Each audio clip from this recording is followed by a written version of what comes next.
Mamu na akwaba at the back in 2TV native for Yandani ni konkoshe aye MPP akachi.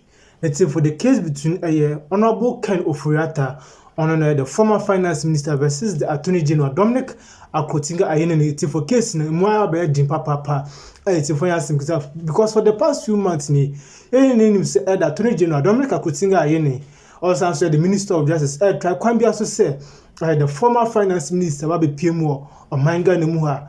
Now, finally, for Ambassador Victor Smith Ababontin at the similar between concerned the expedition processes of the former finance minister native Wakasa Papa and Yasem Kutua Sena the arrest of Honorable Ken Ofori Attah Sena FBI for Sakampushi Mubi for Yasem Kutua native for Ghana for Sakasi in a Bayanka and Kofona more advice Honorable Ken Ofori Attah no na komutu for ye na ombe pim ogmanga na mu ha na sebe kwadu over 70 idea bono no ombra no be clarify bi asa ampa sebe Honorable Ken Ofori Attah ND Ghana for Sikaya ombra no be defend no keke no so come back to the US and it yes be pinagro good tin sama Ambassador Victor Smith e kan na auditudwa madam ina Dr. Yini, and he confirmed that the FBI had been in touch with him, that they picked up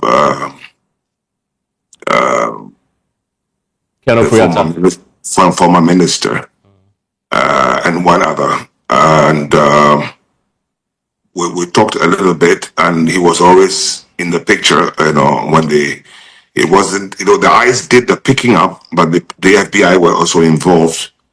If you recall, we had I'm not sure whether you know that one, but we had an extradition request from the government of Ghana, which we passed on to the Department of Justice.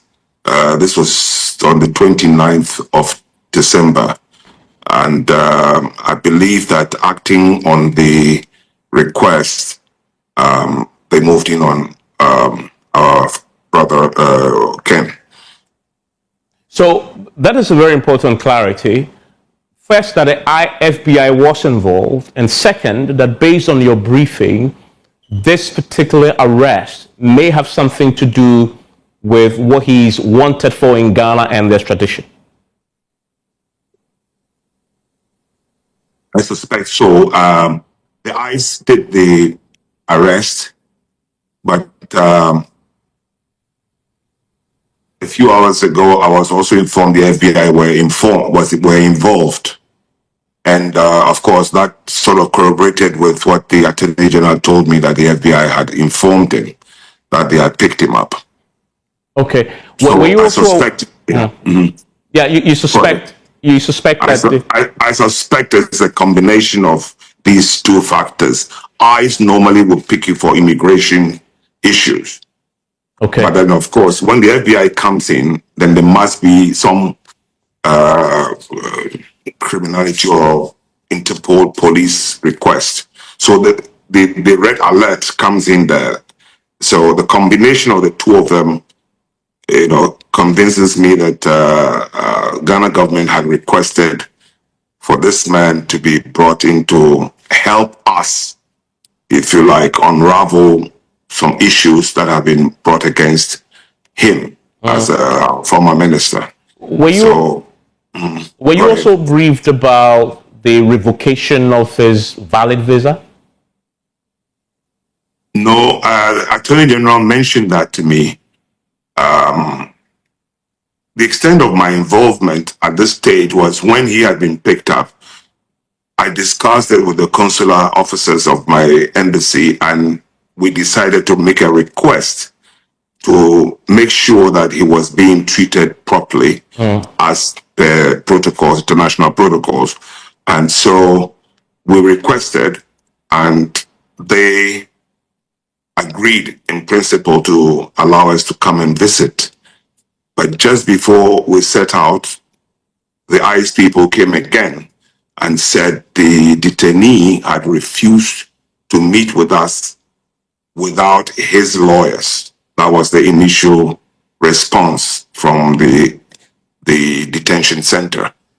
And they were going to go back to him and probably request that his lawyers appear so we can come and verify for ourselves that he's being treated fairly and not being denied, for instance, his medication and all that.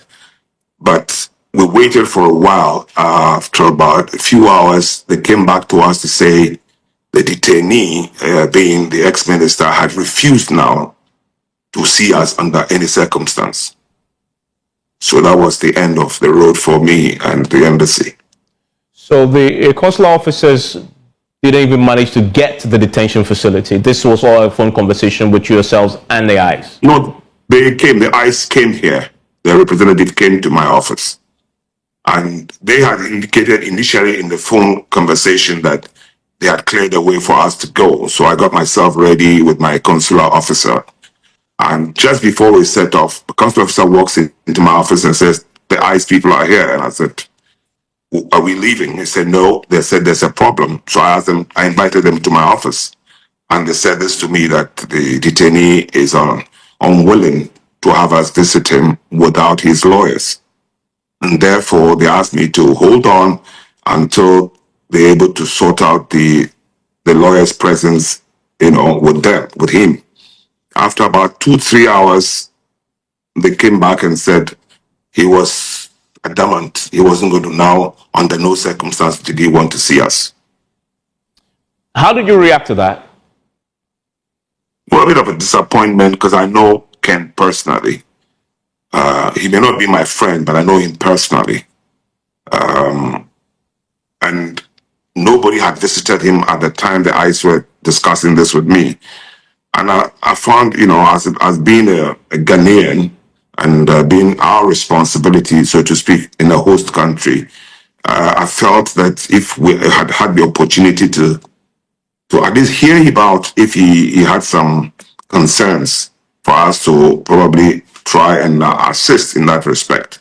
So shutting the door in our face and not wanting to see us under no circumstance was a bit unfortunate. I mean, since this incident, have you had any further information about the conditions of his detention? Yes, the ICE people confirmed that he was all right. Initially, they had medical people to determine whether he was fit to be held in a detention center, and they were convinced and were sure that he was okay. He was on medication, but he wasn't seeing any doctor at the time, and he had his medication, so he could be put in the detention center. So in other words, since he was arrested, the ICE itself had examined him to determine whether he was medically fit to be in detention. Well, they had caused for him to be, assessed by the medical personnel, not themselves. Because I've been to one of those detention centers before. They have very, very fully manned medical center for the detainees. So they just, one thing I like about the ICE's approach is that they don't want people to put stories on them. So they were very welcoming and saying that come and see for yourself, so you can be a witness whether we have done anything, towards the detainee. And so I respected what they had said to me, that he had been assessed and was given the all